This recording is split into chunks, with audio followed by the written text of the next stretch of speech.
think a lot of us realize how much power we truly have over our own realities, and we just go day by day trying to live the life that society has deemed as the best way to go about life. But once you figure out your desires and how you want to live your life and what a fulfilling life seems like to you, that's when you can really start working, and that's when you can actually figure out what it is that you like. And one of the ways to start doing this is by getting out of the loop instead of in the loop, which sounds insane, but hear me out. Hi, my name is Mariana, and this is my channel Exemplify, where I teach you everything you need to know about psychology, self-development, mindset, spirituality, and a lot more. So today I wanted to talk about the concept of getting out of the loop instead of in the loop, which basically means, I don't mean like being completely delusional about the state of the world and the times that we're living in and stuff like that. I mean it in the sense of sometimes it's okay to get out of that loop and simply focus on yourself and allow the life that you want to come through and stuff like that. So sometimes the world events and news and stuff like that can be very stressful and just very distressing to look at and listen to all the time. So sometimes it's okay, I believe, to pull back from that and focus on the positive things in life, and focusing, even if you don't think you have positive things in your life, if you have a roof over your head and you have food and you have water and you have legs that work, then you are already so insanely blessed. And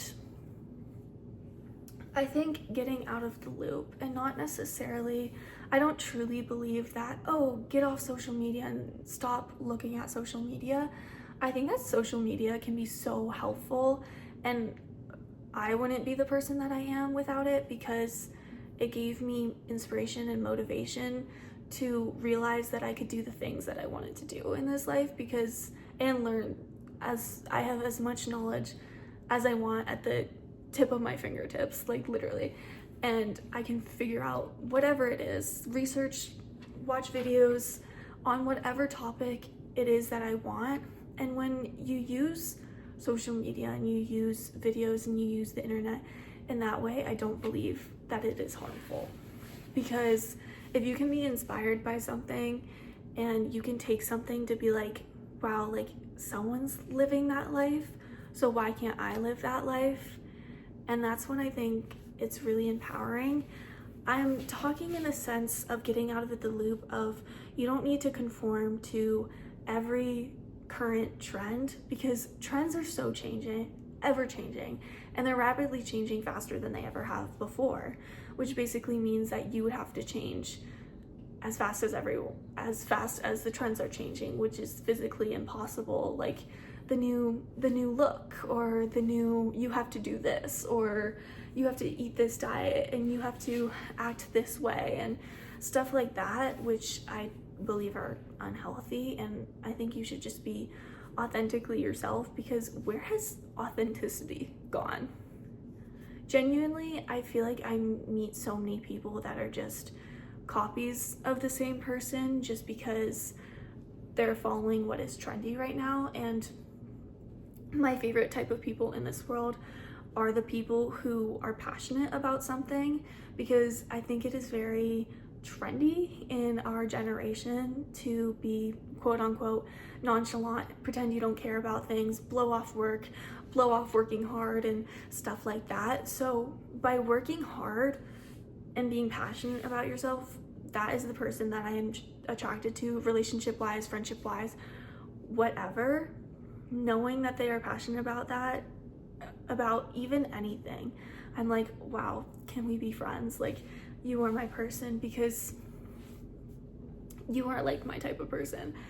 Because I don't know, it's just a lost art. I think ever since social media and phones and stuff like that, people have been able to distract themselves very well, and they don't really ever truly realize the things that they could be passionate about in this life, because I didn't know what I was passionate about for the longest time. I thought I had no purpose. I was like, wow, like, because my sister was very good at art growing up, so I was like, how come she gets this talent and I don't know what my talent is? I don't know what I want to be. I don't know any of that. And then I started getting into business classes and learning about entrepreneurship and learning about psychology and self-development and just the mind, and it finally all clicked, and I was like, this is what I always wanted to do. Like, since I was young, the idea of sitting in front of a camera and talking has always been my favorite thing.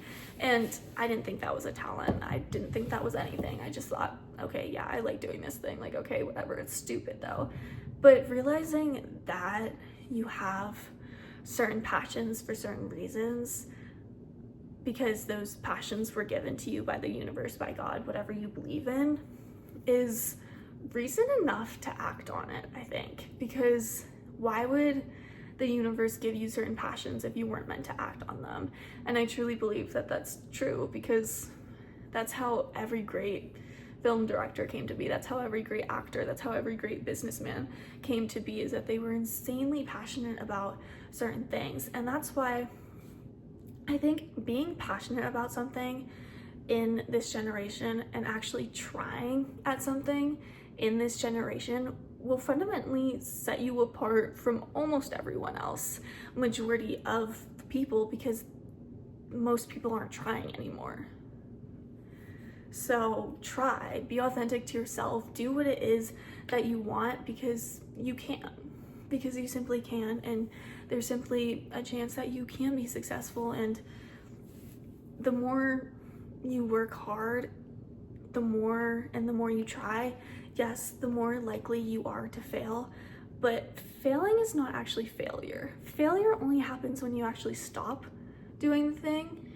But if you keep trying and you keep failing, you can learn and you can pivot from those things, then perfect, amazing. You're not a failure. You're just trying, and you're picking up and you're trying again, and you're pivoting a new way. And most people now, they see something bad and they see something as a failure, and they see something that they fail at, like, I can't do this, I'm done, not meant for me, this is why and they have all these self-limiting beliefs that stop them from actually pursuing anything and achieving anything, because they believe one little setback is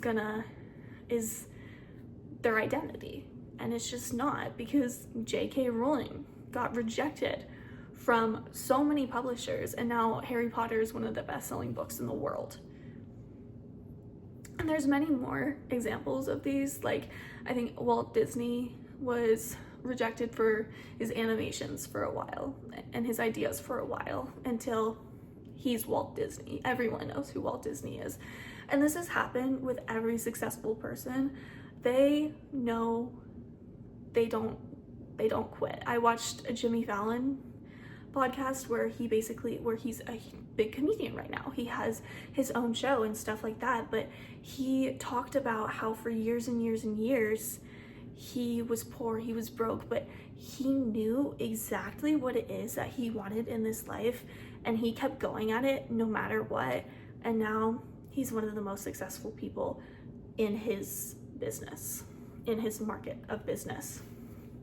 So boom, that just goes to show. So instead of scrolling on social media for the most common trends and trying to fit the most well-liked body type and the most well-liked version of somebody, just authentically be yourself and authentically figure out what it is that you like and pursue that.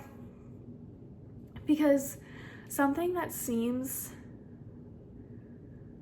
you are so passionate about will not always seem like work, and it will seem like a purpose instead, and something that you're glad to wake up in the morning to do, and you're glad that you built this life and stuff like that. So, I mean, that's my goal in life, is to be able to do that and to be able to fill my brain with as much knowledge as possible, just to know that, I don't know, if all else fails, I know I tried.